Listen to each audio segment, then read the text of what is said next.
It's the PartyKing Keyz. Thanks for stopping by the Ada House. Before you check out this latest episode, I'd like to take a second to thank Apple Podcasts, Google Play, Spotify, and Anchor. If you ever thought about creating your own content as a podcast, Anchor would be the app for you. It's easy, accessible. You also can do it at Anchor FM or download the Anchor app at your Google Play Store. I'm the PartyKing Keyz. Enjoy this episode.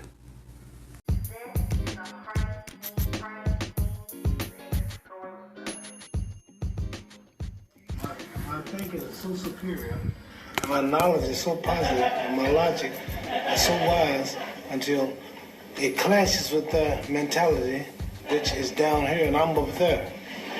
So by me being so high, I can see more and see farther than you. And you looking up at me saying, Ali, don't do it. Ali, please stop, make it hurt. And you on a job making 60, 70 pounds a week, or whoever this guy. Never been out of the country, not known in his own neighborhood. Ali, don't do it. But I'm at such a high level until I don't think like you. I'm not like you. I'm not saying you, I mean I'm the person. But you know why they say that. I mean, it's for the best possible reasons. They're in fear and they're aware it looks dangerous to them. That's It's right. not really that dangerous to me.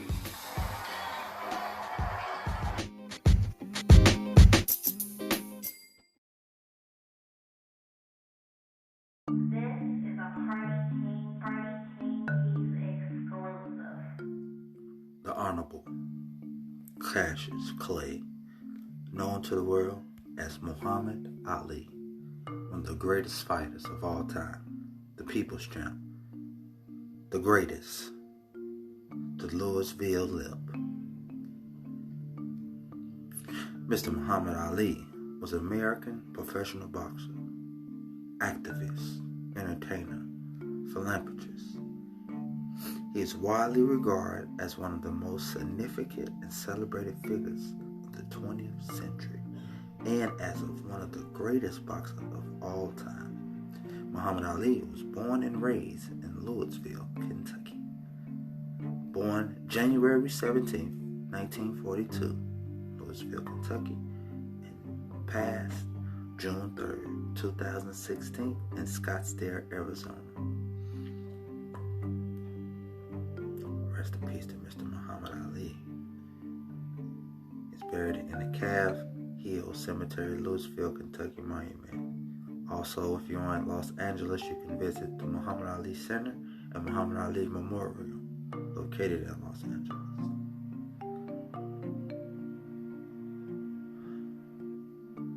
Mr. Muhammad Ali. Read a story of Mr. Ali before the book and learned about all the things that he was up against: social justice, racism, segregation at that time still, and getting through that, seeing the things that he went through, seeing Emmett Till, how they stripped him down of his power, even though he was still a champ, how they tried to force him to go against all his beliefs and go commit murder and crime, and the things him taking up and fighting and willing to give up his title to for his beliefs, standing up for what he believed in, gave a little kid like myself courage. So a big salute to Mr. Muhammad Ali, one of the greatest fighters ever. Also becoming one of the greats, 61 fights, 156 by KO 37, and only lost 5. One of the greatest. Big salute to Mr. Muhammad Ali, his family. Your legacy will live on. Your foundation will live on. One of my favorite speeches from him is the one that you just heard, but my best one is the one he says he's getting ready to meet God, because the illustration and the breakdown that he speaks on is just so dope. So salute. The champ is here. The champ is here. The champ is here. Rest in peace, Mr. Muhammad Ali, aka Cassius Clay.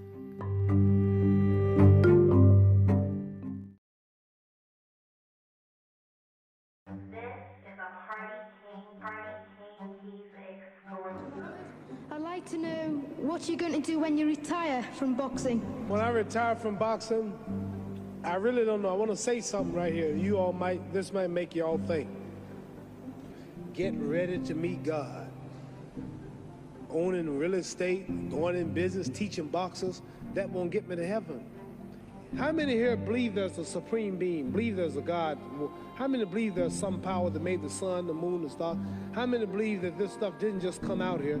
Somebody wiser than us made it. How many believe there's a God? How many believe there's not a God? All right, if I told you who don't believe in God, if I told you that this glass sprang into existence, this glass made itself, no man made this glass, would you believe it? If I told you this television station popped into existence, it just, no man made it, you said Muhammad Ali's crazy. All right, if that glass couldn't make itself, if this building didn't make itself, then how did the moon get out there? How did the stars and Jupiter, Neptune and Mars and the sun, how did nature, how did all this come here if didn't know why is something planning to make it? So what I'm saying is, I believe that we're going to be judged. God is watching me. God don't praise me because I beat Joe Frazier. God don't give nothing about Joe Frazier. He wants to know, how do we treat each other? How do we help each other? So I'm going to dedicate my life to using my name and popularity, helping charities, helping people, uniting people, bring people bumming each other because of religious beliefs. We need somebody in the world to help us make peace. So when I die, if there's a heaven, I want to see it. We all going to die soon. This is not the life now. This is a test to see where will we spend our life. Your soul and your spirit never die. That's going to live forever. So your body is just housing your soul and spirit. So God is testing us on how we treat each other, how we live, to see where our real home be in heaven. So this physical stuff don't last for so long. There have been many kings and queens of England. They're all dead. After this one is gone, another one will come. So we don't stay here. We're just trustees. We don't own nothing. The most important thing about life is what's going to happen when you die. Are you going to go to heaven or hell? And that's eternity. How long is eternity? Give you an idea how long eternity is. Take the Sahara Desert, and I told you to wait 1,000 years. And every 1,000 years, I want you to pick up a grain of sand until the desert is empty. So it just scares me to think that I'm going to die one day and go to hell. I'm on an airplane that might blow up. I'm always traveling. The police, I might kill people. I might rob people. The authorities might not catch me. The FBI, Scotland Yard might not catch me. But when I die, somebody's watching me and keeping count, and I can't get away. So what am I going to do when I'm through fighting? Get myself ready to meet God and go to the best place. Does that make sense? Thank you.